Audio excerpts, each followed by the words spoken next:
Brentski, Bennettski, and I just called him Ski. And then at one time he wanted to be called Chumley. And the reason why Chumley was because there was a Saturday morning cartoon called Tennessee Tuxedo, and it tells in Tennessee was a penguin and Chumley was a walrus. So it didn't stick too long, and we ended up with the Ski Man. And we all had, Doug had Sluggo, I had the Eggman. Of course, I don't know if it was because Brent was a Beatle fan or whatever, but I ended up with the Eggman. Those of you know the White Album will know what the Eggman is. So anyway, as life went on, we always hung out in Brent's room. That was like kind of the Beach Boys in my room, but not that type of song. It would have been a little bit more spicier, things like that. But we used to, Brent and I, I'll give this all to Brent. He would rewrite songs, kind of like Weird Al Yankovic. Some of you guys know about that. Well, you know what? I know nothing about it. Yeah. But we would remake those songs, and there was Greg Dollar, who his nickname was Binky. He was on those albums, on those recordings, along with Brent, another guy named Ricky Perry. And we would record those in his room. And then a lot of stuff that we kind of thought up happened in that room a lot. Door was always closed. We were thinking of all kinds of stuff. One of the things that we used to do was Andre's Drive-In. Brent's mom, Carol, would take us down to Andre's for a big boy burrito or a French burger or something like that. And then she'd take us over to 7-Eleven for Slurpees. Slurpees were only like 26 cents back then, and we would eat those Slurpees up.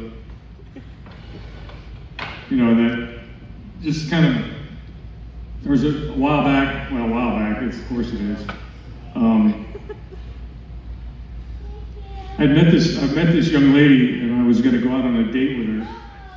So I went out on the date with her, and then Brent got into some trouble. So the first thing Carol did, which was Brent's mom, called me up to ask me where I was at because he got in trouble.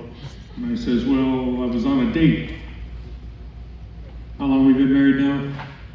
46 years? Wow. So anyway, if I would have been with Brent that night, my life would have been a lot different. So I got in trouble for that. Not Brent for doing what he did, but for me not being with him to keep him from doing what he did.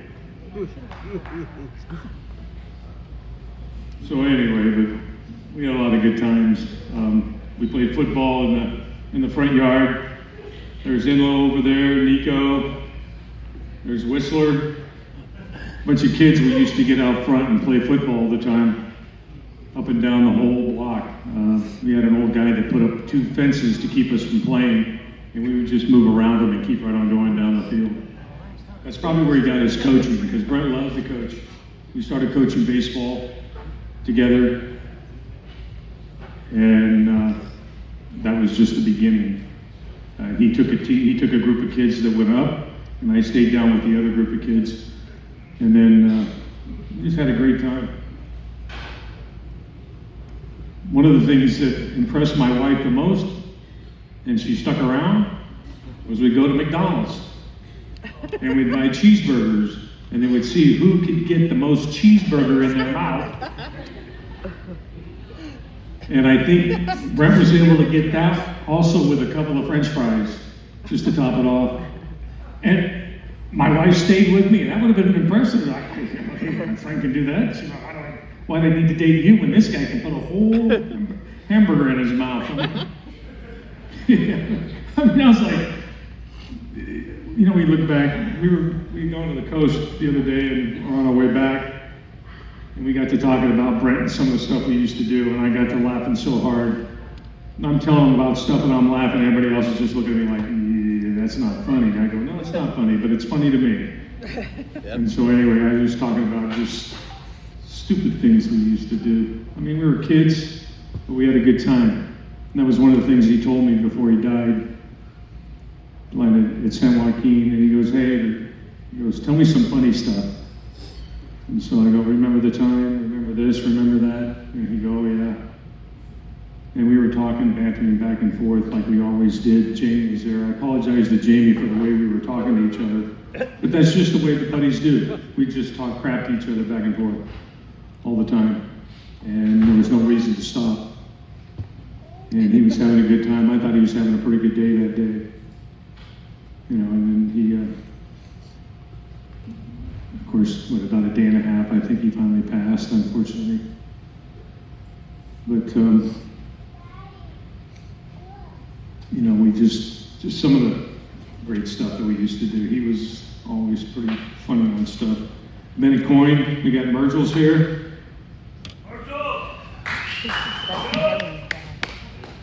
That was a great time. It was interesting, I'll tell you that much, because this was the dynamics and the build of this team. Some of the players were Mormon. Others of us were guys that like to drink beer. And that's what softball's all about, drinking beer. Am I not correct, Eddie?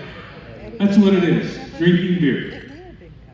And so we'd go over to Pizzaville, and we'd get root beer, and we'd get beer. And we would sit there, and it was kind of weird to see that, you know. But we all, the one thing that we did have in common with each other, we ate pizza. But once the beverages were totally different. But it was a good team. Brent played third base. One of the things that he always would tell me, because I'd bat before him, he'd say, hey, can you wipe out that front line of the batter's box? And so I'd go up and I'd wipe it out, because in softball, there's a rise ball. When you throw underhand, there's a rise ball. And so Brent liked to catch the rise ball before it rose. And he's very good at it. So he'd like to move all the way up in the box so he could catch that. And he would launch it, like I was telling at the graveside, he launched a ball that went over the trees, over Ming Avenue, Wayside Park, and down a street. And Doug chased that ball. And it was unbelievable. It was mammoth.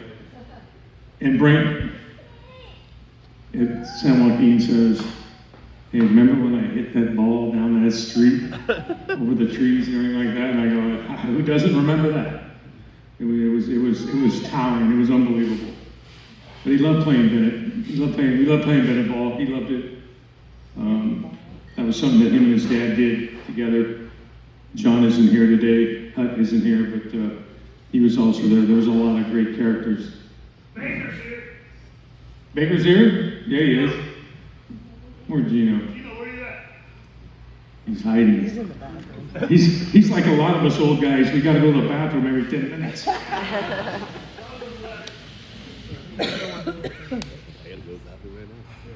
So Bennett Coyne was really a great time.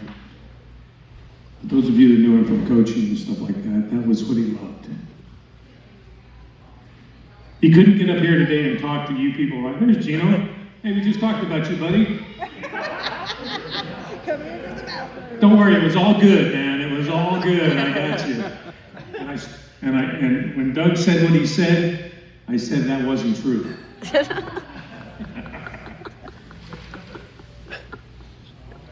But anyway, he could sit and talk to kids on a playing field all day long. Get him up to say something about anybody or something like this. He goes, Edgar, you're going to have to say something today. When we coached the Elk Antlers, he goes, Edgar, you're going to have to get up and say a speech today. And I go, well, you're the head coach. Nope. He wouldn't do it. But he would talk to kids all day long. And he had a knack. And that was, he did that so well. He connected with these kids. Unbelievable. Bobby, you know what I'm talking about, right? Nico, all the guys that played for him, it was unbelievable. He loved that. And I think Golden Empire and other places that coach are going to miss Brent, because you don't have those kind of coaches anymore. And I'm not bad-mouthing coaches, but he did more than just coach him. He was a good, positive influence on those young men that will last for their whole lives. He made a very big impact on those guys. And as I said, there are guys here in this room today, Daniel, Nico, unfortunately Doug. Just kidding, Doug. Big Nico, all those guys. And it was just coaching with him, just to sit back and watch the way that he was able to talk to those kids.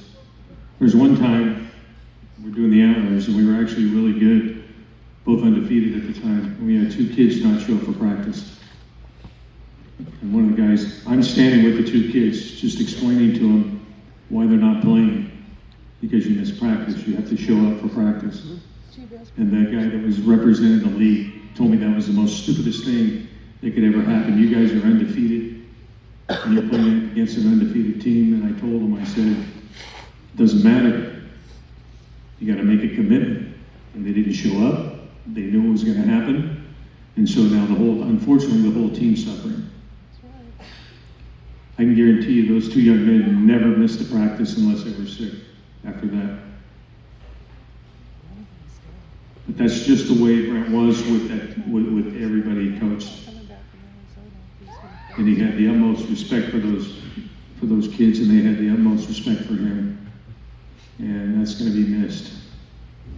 Anyway, I'm going to go ahead and move on and ask Eddie Merzel to come up, say a few words. Yeah.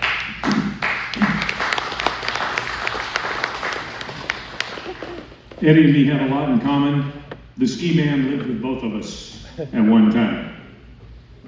So that's an experience in itself.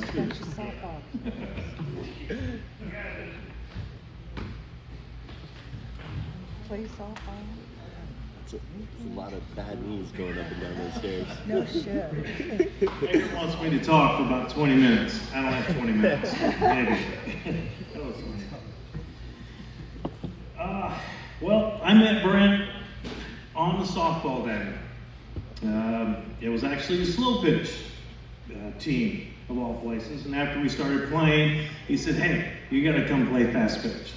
So that's how I got involved in Bennett Coin. And Eggert was on both teams.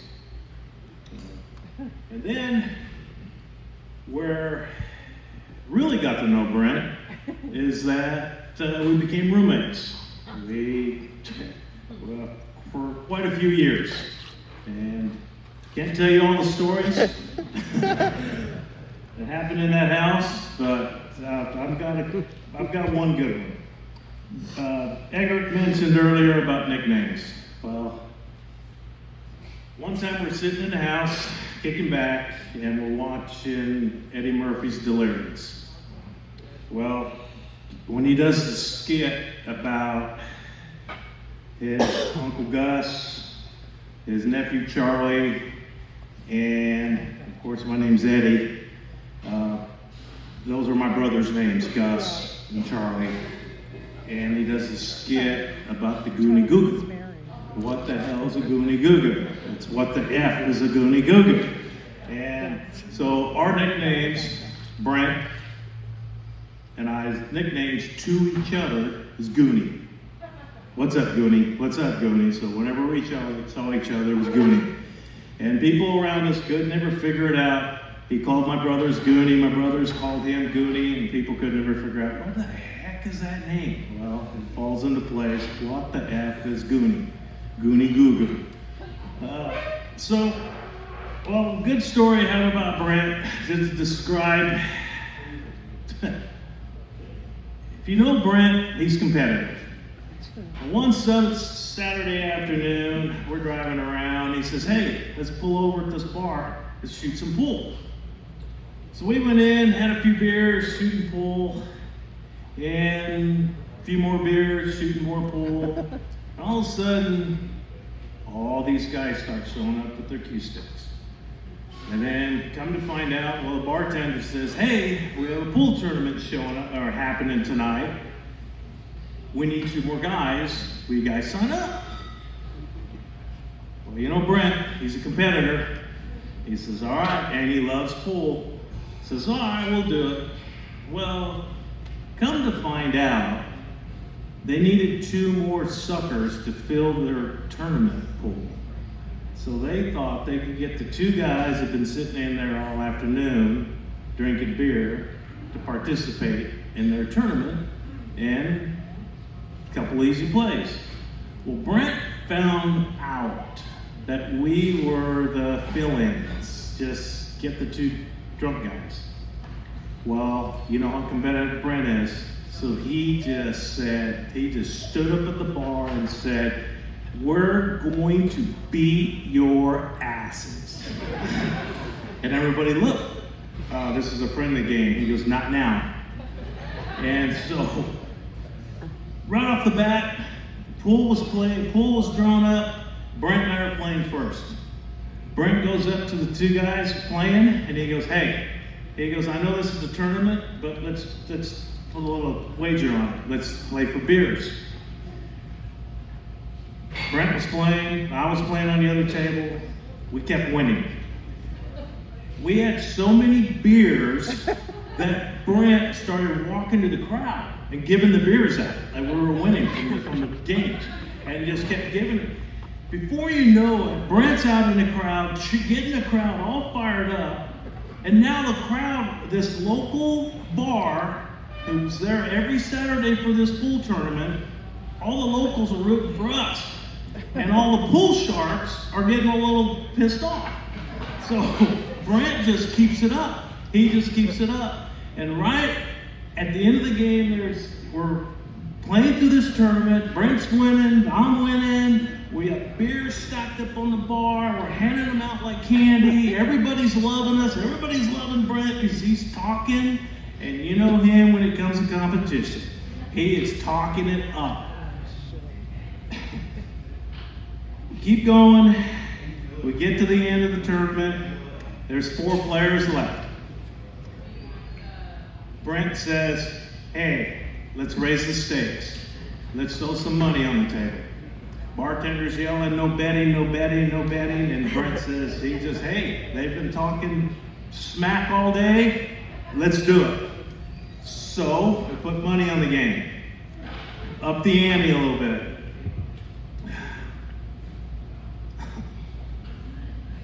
So long story short, Brent and I walked away with the trophies. We walked away with friends in the bar.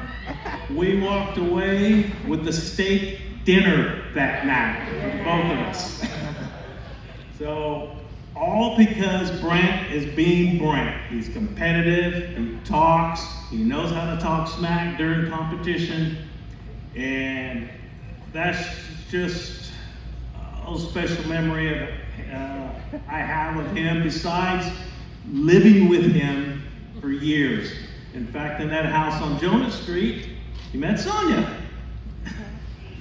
So got to see that love grow and flourish from there. So Brent and I have a lot of memories on the field. We played golf a lot. Brent was always in the sports, doing something competitive.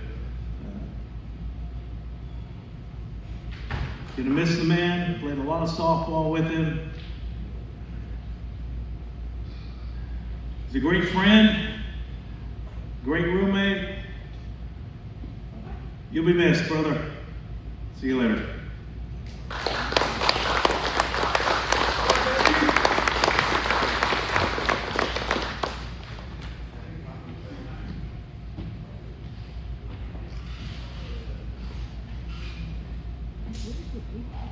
You know, one of the things when I got married,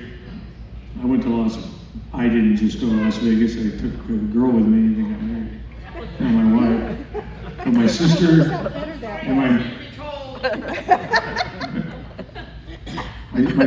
and my sister and my brother-in-law Fernando were there, and then Brent was there. And I think he brought someone with him.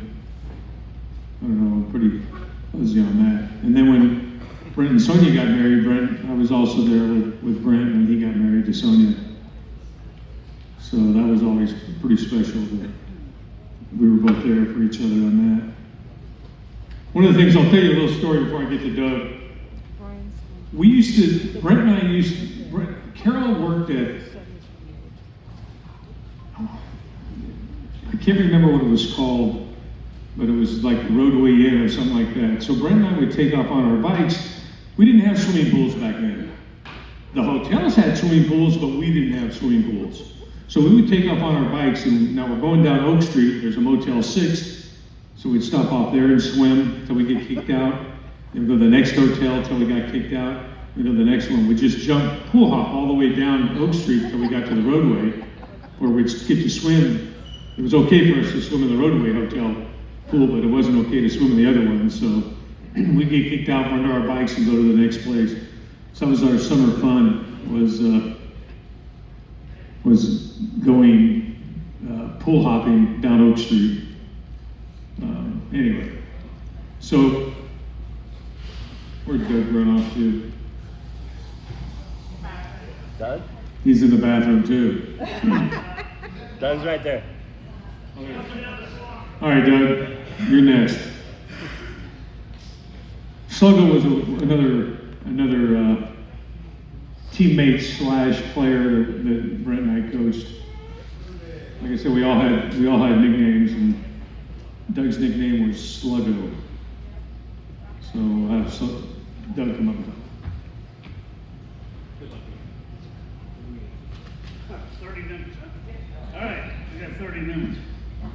Sonia, Brian, Nico, Jamie, love you all. Man, I got young ears in the building. You all have stories I can't tell. It's fine, they heard it before. Green light. From 70? I don't know if that's a green light. Yeah, I got the name Sluggo from Edgar and Brent, but I smoked a lot of weed when I was younger. Let's just go right off the diving board. Good start. A lot of weed. And my friends called me Doug the Slug. And then my buddy was like, dude, you're so slow that you're the Slug Lord. And then it evolved to Sluggo, and Sluggo's what took for years. So, in fact, my nephew Brian just got me an autographed picture, personalized to Sluggo. So thank you for that. A lot of stories. You know, the first time I really remember meeting my brother, so it's a weird dynamic. Now, my dad was married to Brent's Carol. mother. Yeah, we're doing it right now. And so Brent's mom, Everybody check out Carol, Pat of Paper. she raised Brent. He lived with her. My mom's name is Carol.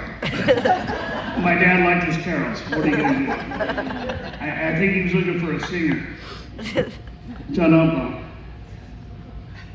Hey, 2 jumper cables walked into a bar, and the bartender looked at him and said, you guys can stay, just don't start anything. Oh, God. That's not bad. That's a pretty good one. It's 2 jumper cables going into a bar. How'd they get there?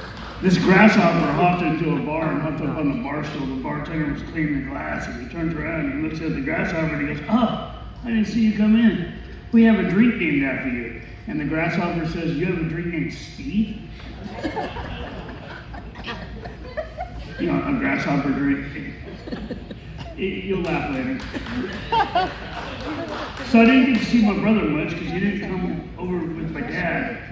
You know, but the first day that I really met him, I hit the deck.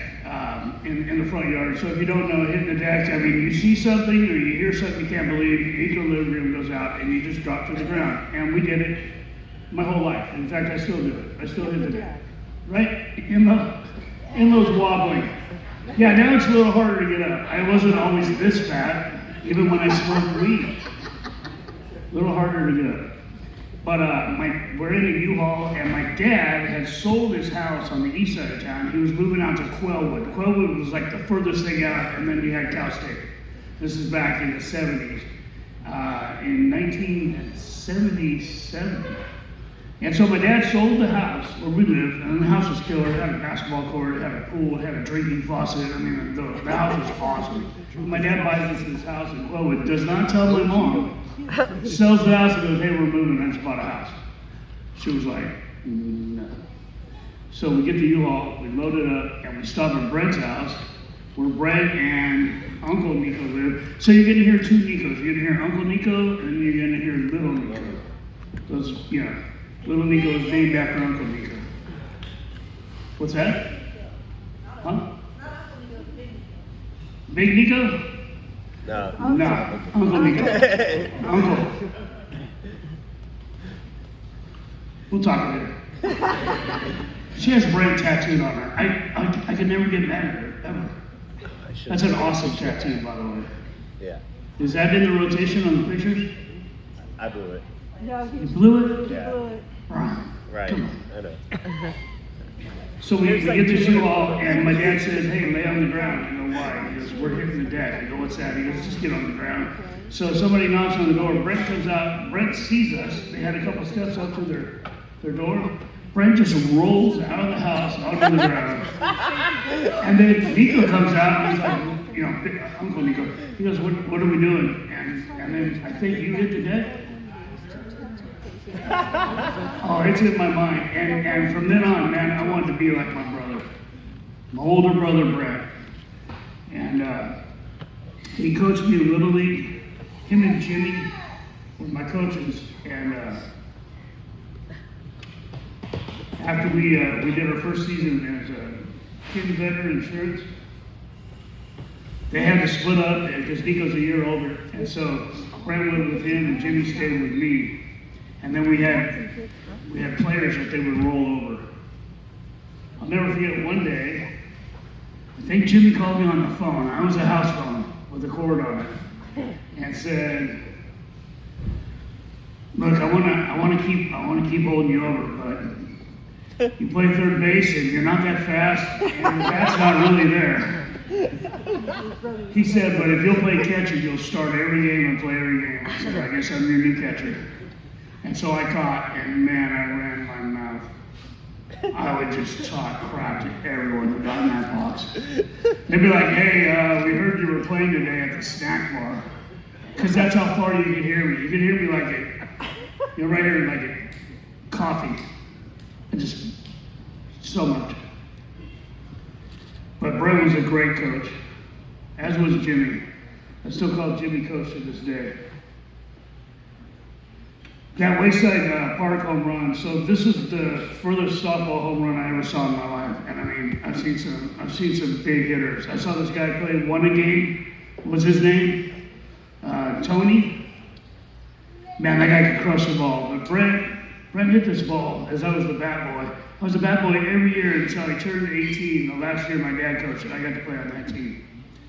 And Brent hit this rocket. It was probably 5 times as high as the ceiling. It was a good 100 feet, maybe 75 feet. I know the story grows longer as time goes on, right? At the graveside, he's like, yeah, I went 4 blocks past the beginning. It was a block and a half, but still, I'm in Southgate as a 15-year-old, a little sketch at night. This thing cleared the trees. They had trees, probably 40-foot trees. Cleared those, landed on the other side of Ming Avenue, and kept going down the street on O Street.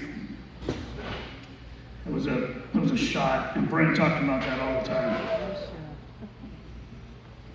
So I'm playing for my dad, and his last year he coached when I was 18, and he runs me, I'm on first, he sends me to third, and I slide with my hand behind me. That happened. I've got that since I was 18. And when there goes bowling, I just wanted to show that to you. Everybody see that? It's good stuff. I wanted to be like my brother. McDonald's cheeseburger? Come on. That was a one bite. People would buy me a cheeseburger. They're like, I'll buy you a cheeseburger, you eat all one bite. I'm like, do it. Pull that thing down. Didn't have a quarter pounder. One time at a pool tournament, my brother was playing with Sandtrap. He was in the championship game, and he was playing against this guy. His name was Ashley. He had the same name, Ashley. But the guy he would play, but he would play with his butt in the air, so we called him Ashley. Brent's made it all the way through the championship game. He has 8 ball left. I think Ashley had like 2 balls. He calls a timeout. He goes, timeout. I want to talk to my little brother. So I go over there. He goes, hey, I need something positive right now. And Sonia was there. I won't say exactly what I said, but I said, are you going to let this MFer beat your ass in front of your wife? That's what I need to hear. Went over there, bam, won the tournament. So Brent was always into music, and he turned me on all of his music. So when I was 14 and Brent was 23, he moved into my dad's house, and they gave him the back room, and my room was on the side, so our windows lined up like this, and we had a smoking apparatus, BOMG, that we at night, before we went to bed, we would pass it back and forth, smoke it out outside of the house. And then one day, that BOMG got found by my parents, which was mine. That actually belonged to me, and Brent took the fall for it. They said, how dare you? Why would you bring this thing in here? You guys are smuggling with this? And Brent goes, man, I'm so sorry. Please forgive me. And they did, but he never ratted me out. My other 2 siblings, they would rat me out if they dropped the hat, but not my brother Brent. During that time, we hung out with Lars, or Large, as we called him. One time, we were over on Alta Vista. They were hitting on some girls. We were at a house party. I was like 14, and I was having a cigarette outside, and him and Lars and Brent saw me and beat my ass. What are you doing smoking? Wow, just beat me. Kept smoking. You know what we can do. One time they were hitting on these girls, and these girls came over, and they, man, it was going good for Lars and Brent. And they're like, oh, that was the same night. So they chased me. After they beat me, I ran and got away. And they're like, all right, just come back, man. We won't beat you anymore. I came back, they thumped me again. And then I ran away again, and I came back, and they're like, all right, it's cool. So I was like, all right. He goes, come on, man. We got these girls. We're going to follow them over to their place. So I get in the back of the car, and the girl comes over, and she goes, hey, so you guys are going to follow us? We live over here. And they're like, yeah. And she goes, what's that smell?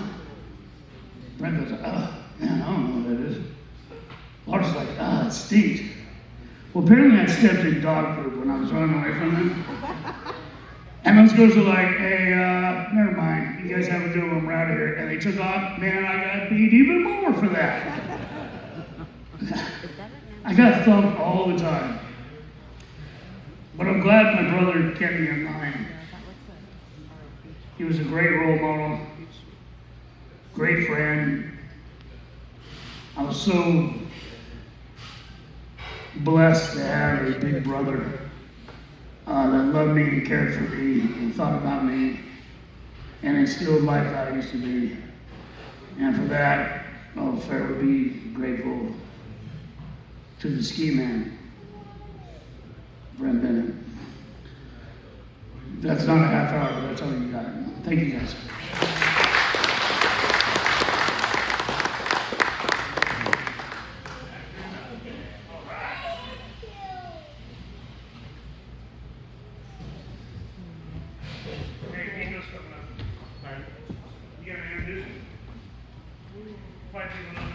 Quick story about one time. We're playing basketball, and if you knew the house, Stephanie knows it, Nico knows it, Doug, Dave, and Lo. We played basketball, and there was a girl. It was above. I'm going to tell the Pete's daughter story. Anyway, so across the street was another garage. So anyway, we'd be out there playing basketball and stuff like that, and Pete's garage would be open. And everybody saw Sandlot, right? Who hadn't seen Sandlot? Remember Squints? Yeah. Remember he couldn't take it anymore. Couldn't take it anymore. Kind of that story of it. So anyway, so Pete's daughter would come out of the house, walk down the stairs, do a little breezeway, and into the garage, where she was drying her clothes. And she wore this, and she knew what she was doing to us kids. She knew it. And now, the dryer would open like this. Okay? But she would open it, there we are, like this. And I knew she knew we were looking because the basketball stopped dribbling. And we were just standing there. So as things went on later on, I'd get a phone call. Now remember, not a text. We didn't have texts. We didn't have, we had landlines. Hey, Edgar, get down here. The garage door's open. Went down there, and all of a sudden we were playing basketball. I mean, she had to have been about maybe early 20s. But that wasn't right for that lady to do that to us. It was not right at all. So anyway, so that's the Pete story that I mentioned. Pete's daughter. So, all right, Nico, you're gonna have Nico come up.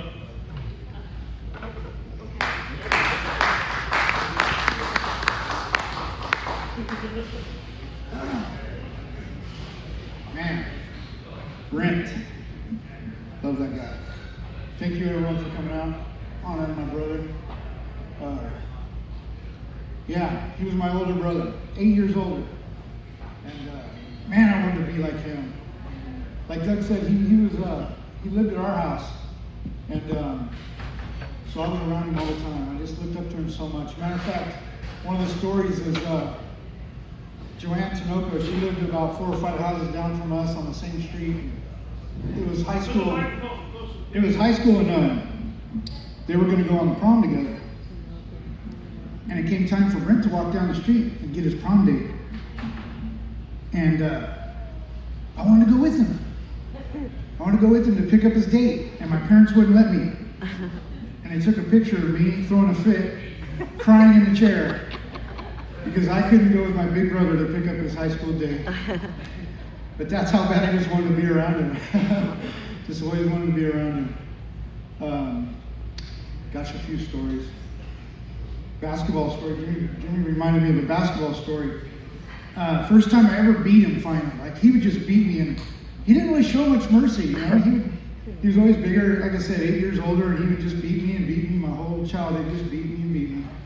Finally, I got taller than him, and so I'll never forget the very first time I ever beat him in that basketball court on the side of our house. That stupid basketball court, there was a palm tree, like, would get in the way. It was just, and then my dad loved yucca plants, so they would pop our ball every once in a while. I was like, not the best basketball court, but that's where I learned basketball. But I was 16, and so Brent would have been like 24. That was the first time I ever beat him, and I was so happy I beat him. I never let him live that down after that. What was that, 21 or what? We would play 21 or 1-on-1. But that was the same time he'd gotten his ear pierced too, and I went and ratted him out to my parents. I got him in trouble. Beat him on the basketball court and told on him for having his ears pierced at the same time. Yeah. Gosh, and then another great story. These are memories that I'll take to my grave. I'll never forget them. 1977. So I was 9 years old. Brent was like 17 years old. My grandparents got tickets to the 1977 World Series.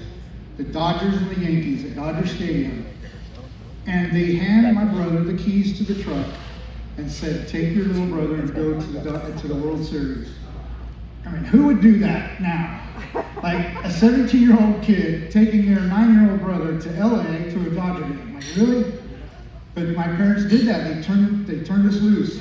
And I was just so excited to go. I didn't know some of the backstory until we got older. Brent told me some of the backstory. He was 17. He was working at the Jolly Roger in the Valley Plaza as a busboy, I think. And so that day he was hungover. I didn't know this at the time till after the fact. But I remember going down there and he kind of bumped his car on the freeway and kind of swerved and bumped the car. We made it to the World Series, and what an awesome time at the World Series. I can say I went to World Series, Dodgers World Series game. Humble brag, 1977. Reggie Jackson sure hit a lot out that series, but man, and then on the way home, like as we're getting ready to leave Dodger Stadium, I think the alternator had went out.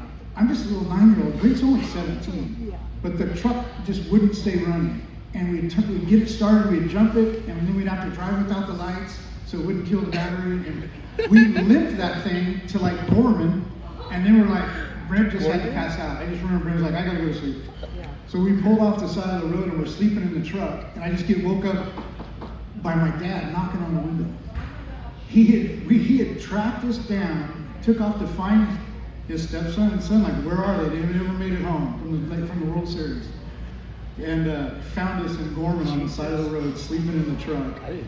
But Brent had the sense to pull off when we were in that little town of Gorman. I never heard that. But man, who would ever do that now? He was only 17, I was only 9. But man, we went to the World Series together. And then other ones were, man, just football in the yard, like Jimmy said. Love the football in the yard. Matter of fact, Lilo was just talking about, he had a story where I guess Brent just like clotheslined him one time. Brent was a little rough on us little guys, but I'm sure I was a little bratty younger brother, you know. But we were playing. I used to love it because you guys remember that Sears wish book you'd get every year for Christmas. I'd like pick out a football uniform, and I had a Rams one, I had a Steelers one, and Brent would start to customize the helmets for me because they all came with that dumb little gray 2-bar face mask.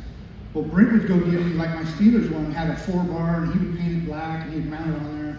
And so I would wear these little uniforms, and I'd play in the front yard. And Brent would always hand me the ball and tell me, just hold my belt loop. And so I just hold his belt loop, and he'd just knock everybody over, and I just run down the grass. Right? And that's how it was. We just run down the grass, following Brent, you know. And I kind of think about that now. Because someday I'm going to follow him into heaven the same way. He's like, I've gone before you and I've opened the way. Just come with me, just follow me. And I'm going to follow him in and score another touchdown someday. But man, I just love my big brother. I'm going to miss him so much. I just wanted to be around him. I just wanted to be like him. And he touched so many lives. I was thinking about that because 30 years of just coaching, so many kids, so many parents. He just influenced so many people's lives. He just loved all the kids, and yeah, those memories. And these pictures are just awesome. That right there. I wanted mine to be like his, but mine didn't take the curls, so I ended up with just this wavy hair. I wanted the afro too, like Brent. Mine didn't take, so I just ended up with a bunch of little wavy curls. Oh gosh, yeah. And I just saw the prom picture too, one of the prom pictures.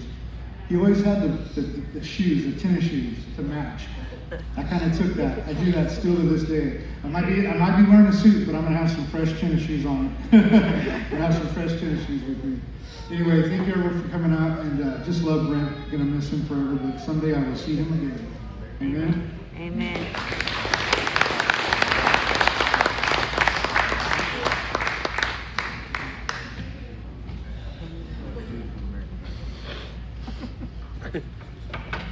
You know, Nico talks about the Super Bowl. We had to go to get those tickets in '77.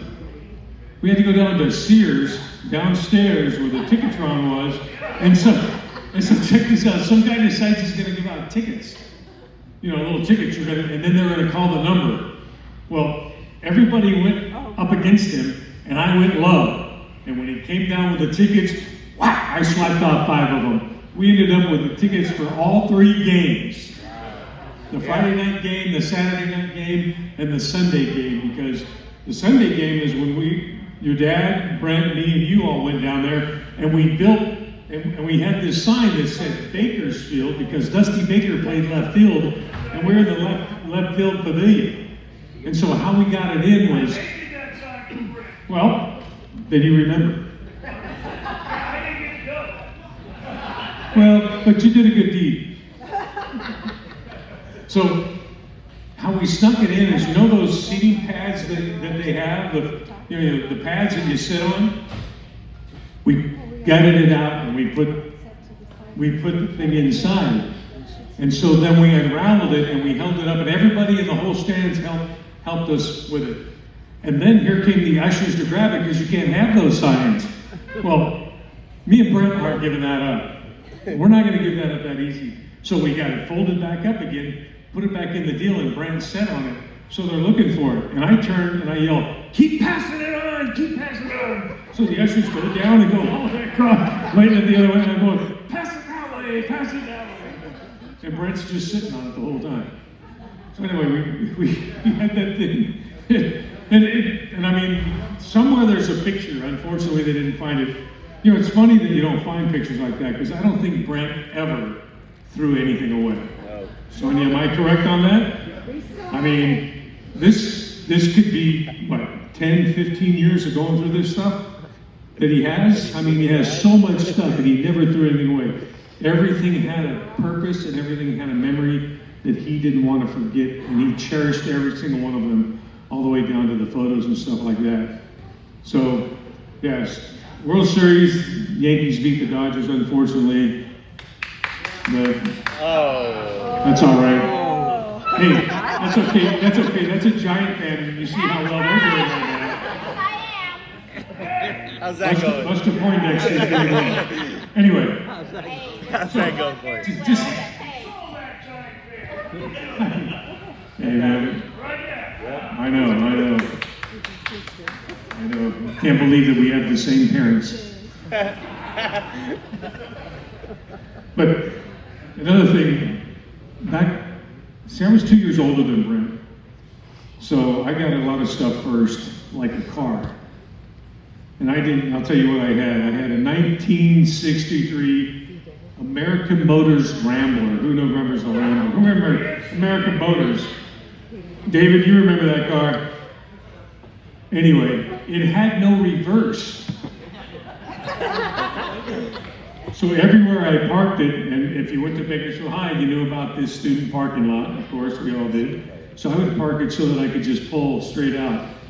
Well, and I know that Mr. Bennett is a part of this. He would make sure after he got a ride to school from me, which was fine.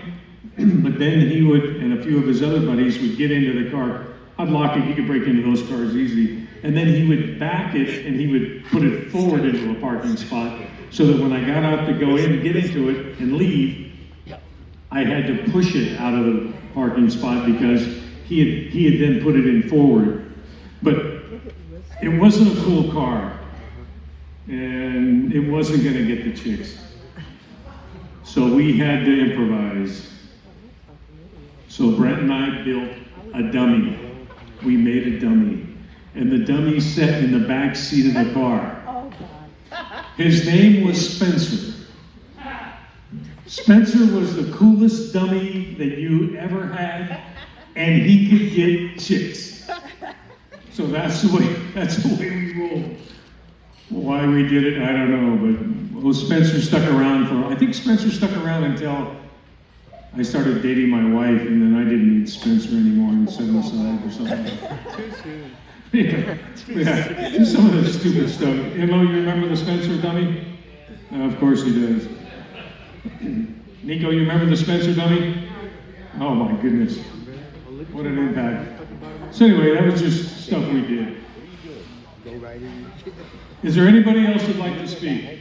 Oh, it is. I did promise that I would say about the streaking that Brent Bennett did one time with Fred Bennett. Yeah, streaking. They decided they had this great idea, him and Fred Bennett, that they're going to streak. It was in. You know, everybody who remembers streaking, and then who's heard of streaking. So those of you who don't know what streaking is right there. You want me to show you? No, because then everybody. Hey Daniel, if I showed you everything, we would say, hey, holy crap, we found Sasquatch. Found Sasquatch here, man. Everybody doesn't, you know, you've heard the Hair Club for Men? You've heard the Hair Club for Men? I'm a donor. I'm a donor for the Hair Club for Men. So. Anyway, so they decide they're going to streak, him and Fred.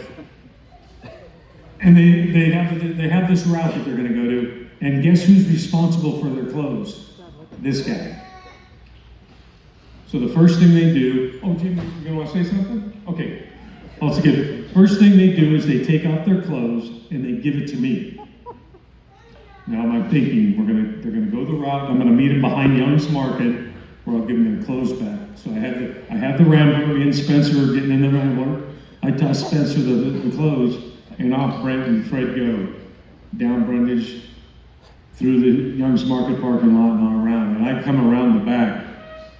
And like one of the things Brent had asked me one day, or when he was at the hospital, he goes, Edgar, tell me something funny. And I go, remember the time you and Bennett were streaking? And he goes, yeah. Oh, yeah. I go, and you left me in charge of the clothes? And he goes, yeah. He goes, well, I had to leave someone I could trust. So I go, wow, man. That felt pretty good, you know, he could actually trust me. So I did what they said, went around and put it on. I don't know what happened. I don't know who saw them in between there, but him and Fred, they just had to do it. And so they got it out of their systems to go streaking. So anyway. All right, Jamie, you ready? All right. Give it up to Jamie.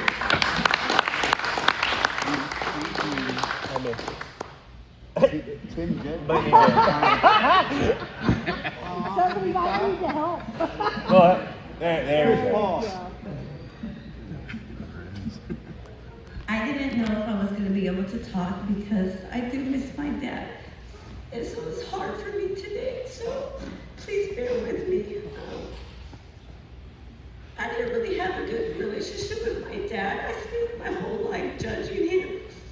And by the time I had the realization that I was wrong, it was too late. But at least I got to have some good memories with him towards the end. And so I'm just so thankful the times that I did get to have with my dad.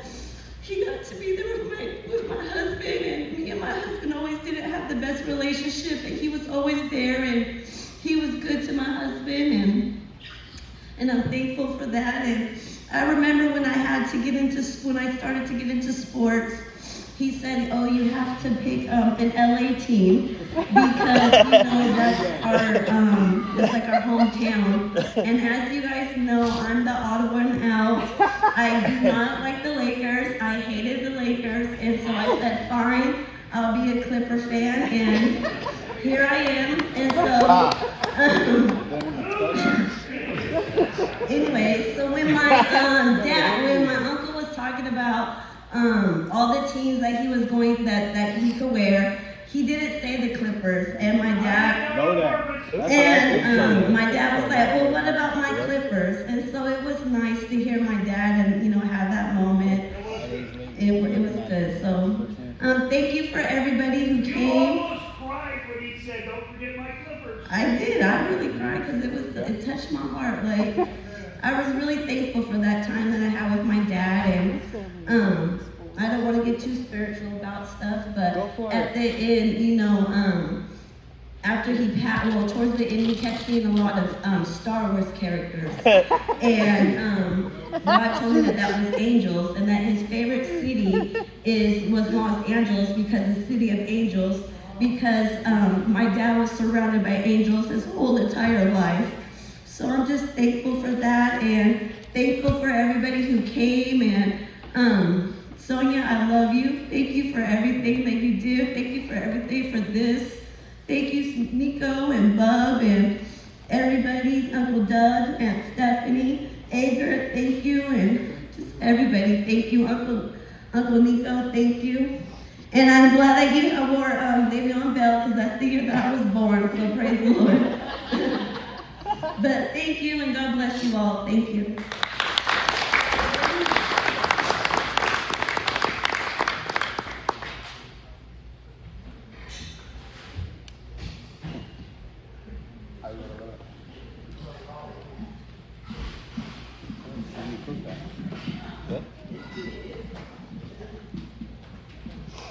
Okay, so is there anybody else who wants to say something?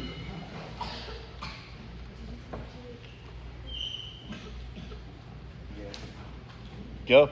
You have to go up there. Yep. Go up there. Oh my God. Here, I'll give you the mic there. Yeah, can I have the mic? There you go. Hi guys, my name's Melissa. I stand out like a sore thumb because I'm out here in my Kansas City Chiefs shirt just to piss Brent off one more time.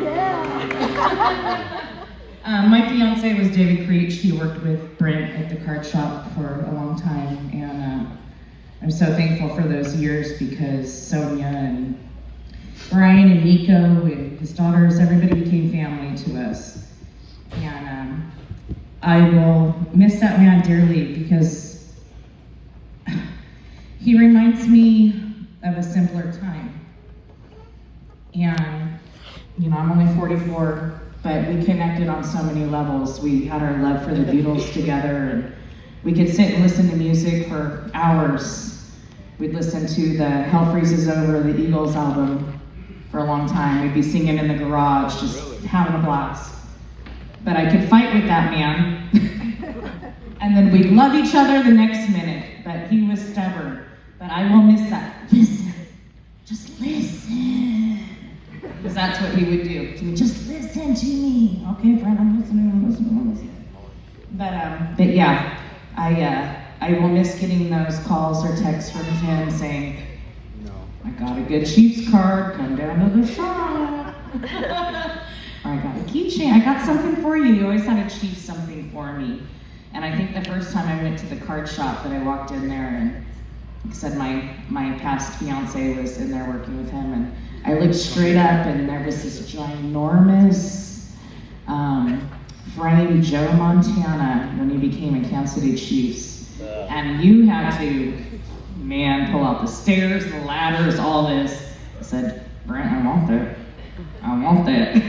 And that man climbed up and sweated, and it was a pain in the ass, but they all got it down for me, and I ended up living with it. But that's why I'm repping what I'm repping today, because he would expect no different. He wouldn't want me to put on something that wasn't me. So I will miss him dearly, and I love Sonia, and I love Nico and Brian and all of you guys. So and it's great to put a face with so many stories that I've heard over the years. So he'll be greatly missed, but I know he's tearing it up wherever he is.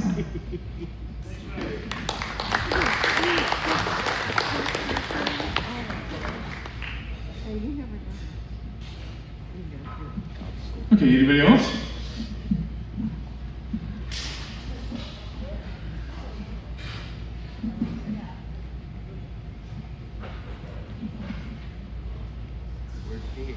Tell you what, one thing that I always admired about Brent was his lung capacity. Yeah, you're not wrong. Unbelievable.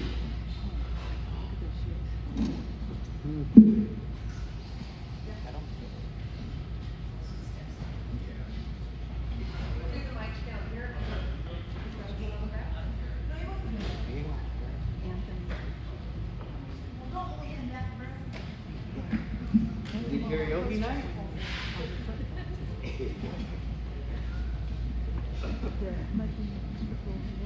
Good afternoon. So, a lot of you may or may not know, I used to coach with Brent. I was one of his assistants. And the coolest story I like to tell is I asked him if I could coach. he said, "Are you serious?" And we were out at Jerry's having fun and whatever, drinking and whatnot, having a good time. He said, I said, "Yeah." I said, "I want to coach." He said, "Are you sure about that?" I said, "I'm serious as a heart attack." I said, "Let's go." So I thought he was kidding. And excuse me. And so he's like, "You do?" I said, "Yeah." He said, "Okay." So maybe about a week or so later, he said, "Okay, fill out these forms, do this and that and this, and you'll coach for me." I said, "What?" I said, Are you for real?" He said, "Yeah." I said, "Okay, cool." And then first season out, we got beat by Freedom, sadly. They kind of blah. Anyway, then comes November of 2021. I didn't know that I had won Coach of the Year, the only assistant coach to ever accomplish that feat. He gave me that. He let me live a dream that I could never ever thought that I could live ever. As a coach, not a blind coach, but a coach. That's what he would always tell me. And always say it to people that didn't know that I could coach. This man was a good friend of mine. Just the best you could ever meet. Melissa knows. Thank you, Jamie. Thank you, Nico. Brian, nice to meet you. Uncle Nico over there, nice to meet you too. But Coach Brent was the best, and he gave me a dream I could never thought I could ever do. Playing music and doing coaching football with him was such an honor and a privilege. I'll never ever forget that, and I'll never ever forget the fact that I was the only assistant coach to win Coach of the Year. Thank you.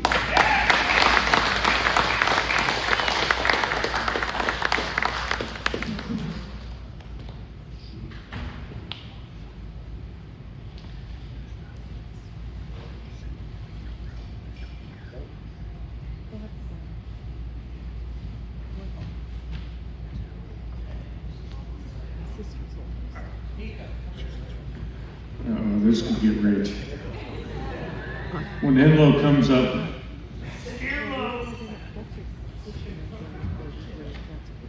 you know what? This guy never had any hair growing up.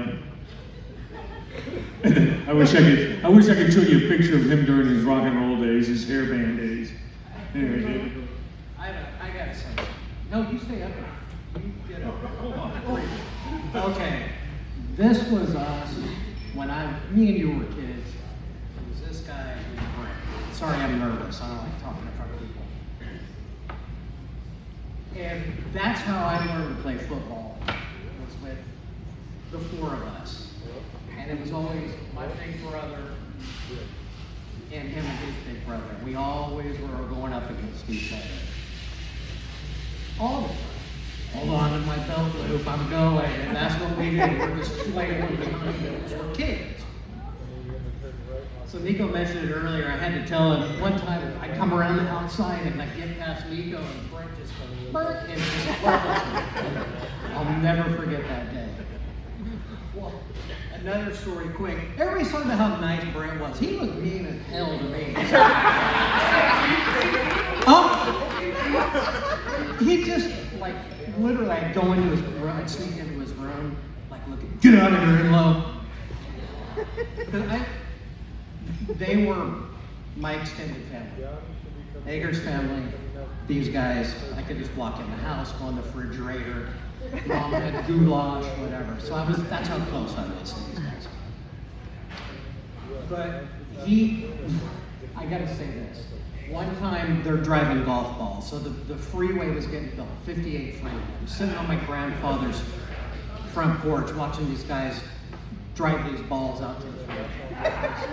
It was Brent, and he doesn't remember this, I just mentioned it. It was him, Brent, and Lewis Luther.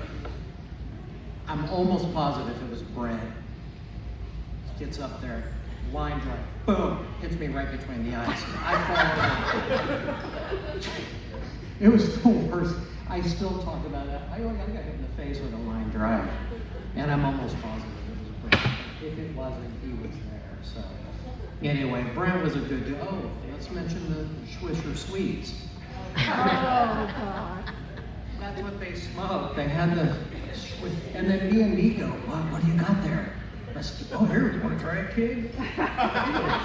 So that was some of the times we would go into his room because I'd go in there and try to find him to sneak him out. Anyway, we were just. What about Pete's daughter? Remember her? I do remember Pete. I did. I didn't remember her. Neither do I. We had Jack's gas station. We'd walk down and get soda pop. We had the pop shop next to that. We did all that stuff in there. We were all together. That was my childhood.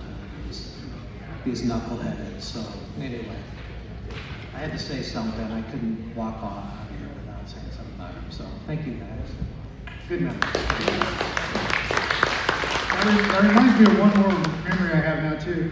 Like Dave just mentioned, we lived on Beach Street, 1 block from Brundage, and when they built the extended the 58 all the way to Rural Road, like that was under construction when we were little kids, and me and Dave would ride our little bikes down there. But Brent had a mini bike, and he literally rode across that top part where the 99 curves around and turns into the 58. He would tell me stories about him and his buddies got on their mini bikes and they rode across that thing before it ever had the sides on it or anything. It was just a flat concrete thing. They're out there running. We watched all that growing. Brent loved that. Yeah.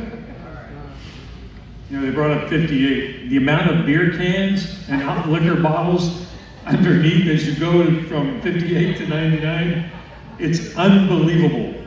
Because that's where we would go and drink all night. Underneath there. No chopper could see us. We're tucked up underneath there, and I'm telling you, if they were to dig that up today, it would be amazing at the amount of alcohol bottles and beer bottles or beer cans and stuff that are underneath that underpass there. That was it. So anyway, yeah, 58. Oh boy. One thing about it, I can honestly say, Brent and all of us grew up in a great neighborhood, great time, and Brent was one of the reasons why we had such good memories, because he always had something going in his mind that we could do, whether it was playing sandlot football or home run derby at the school or something like that. He was always game for it, and we always had a good time doing it. It was a good, simpler time, and I'm going to miss him a lot. And I'll just pray to God that I'm going to have the opportunity to see him again. And just kind of sit there and just talk over crap, because he loved reminiscing about what we used to do. And he would shoot off a text message just out of the blue. I hadn't talked to him for months. And all of a sudden I get this text message. Remember the time when... In fact, a quick story about Scott Beard, another friend of ours. One day he calls me, he says, hey, I'm looking for Kevin Parker. And I go, look, you're calling the wrong guy. You need to talk to Brent Bennett. If anybody knows where anybody is, it'll be Brent Bennett. Especially back from the old neighborhood days and stuff like that. Somehow or another, he knew where they were at. Scott Beard showed up the other day for the funeral at Green Lawn, and he had Kevin Parker with him. He had found Kevin Parker. Kevin Parker was another kid in the neighborhood on down, lived on Myrtle, and just all of a sudden one day he disappeared. I don't know, I didn't get a chance to talk a little bit more, that Brent knew where he was at or whatever, but Kevin lives out of town, and Kevin told me, he says, I had to be here. I had to be here for Brent. You know, and that's the kind of neighborhood that we had, how tight-knit we were. That's the kind of person Brent was. He wouldn't forget anybody. He remembers everybody. And I will miss the, hey, remember the time, text messages, or a photo of something that came up. Where the hell did you get that? It was random as all In fact, somebody decided one night to screw with me after Brent had passed away, and I think he's sitting right over there, got his phone, and he shoots off a couple of pictures of Rhonda and I. And I looked and I go, and I kind of figured, okay, Nico must have his phone, and all I responded was, man, that's the kind of shit that he would do. Just out of nowhere, boom, there was a picture. And nothing on it or anything like that. And I really appreciated that, because it brought back the memories of what he used to do all the time, because we weren't always close. We'd always have that once or twice a year we'd go for lunch. And Nico remembers the last time we were at lunch with Jeff Vedder. Me, you, Jeff, and Brent. It was around August. We'd gone downtown. And we'd gone to lunch just because Jeff had some stuff from the old Vedder Insurance baseball that he wanted to give us. And so anyway, so it was a great time, and it'd be the last time that we actually got together, and I'll really cherish that for the rest of my life. Anyway, thank you all so much for being here today. Sonia, Brian, Nico, thank you for allowing me the honor of doing this. I appreciate it, being able to celebrate my good buddy. And all you other people that came, thanks for being here, taking time out of your day. Former players, former neighborhood guys, and it's nice to know that David doesn't have a head injury after all these years. But you guys, there's plenty of food, there's still drink. Hey, why don't we get everybody up on stage for a picture? Well, Everybody.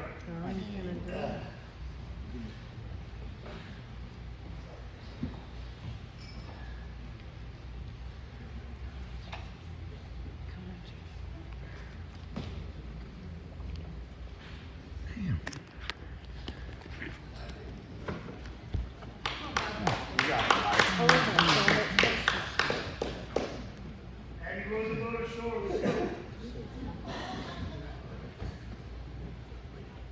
Take your time, Patty.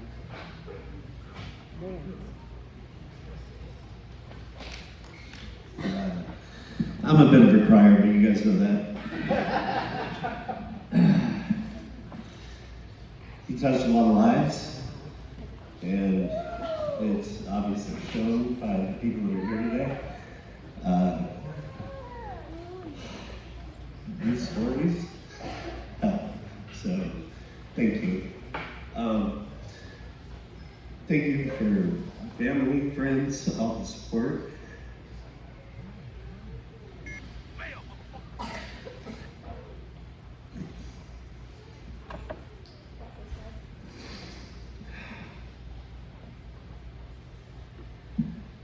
He was not only my dad, but one of my best friends.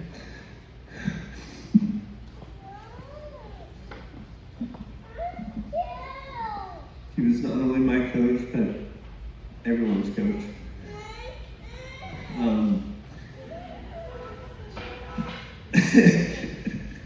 That was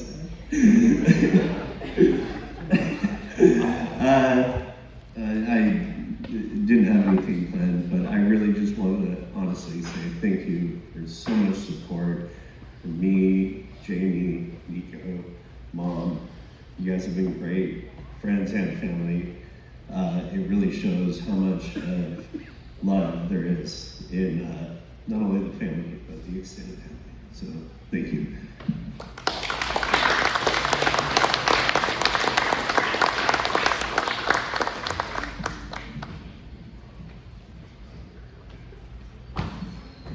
all right, so we're going to want to get a photo of the Bennett players and people that Brent coached. Real quick story about Brian here, real quick. Brent's going to get married to Sonia. He says, hey, Jim. Hey, Egbert. He never called me Jim or anything else like that. Every once in a while, he'd say, Eggman. But he goes, I'm going to get married. Me and Sonia are going to get married. And I says, okay. I says, all right. He goes, man, everything's good. Everything lines up. And he goes, it's how it goes, she's even got a cool kid. So anyway, that's one of the things that I'll never forget him saying. So anyway, so we're gonna want to. So the guys that were his former ball players and guys that played for Bennett Coin and Jamie. Yeah, because she was always in all the Bennett Coin pictures, or was it? No, she was in football. Yeah. Oh yeah. Brian, come on back up. And you were coached by Brent or played with Brent? If you were coached Get on up or here. played, Come on up. get up. What about no women? Say what? Mom, you were the team mom. You were the team mom. You gotta get up there. Yep, team wrong. Angela, give my phone. Can you take a picture of us? I know. I'm not gonna carry you up there.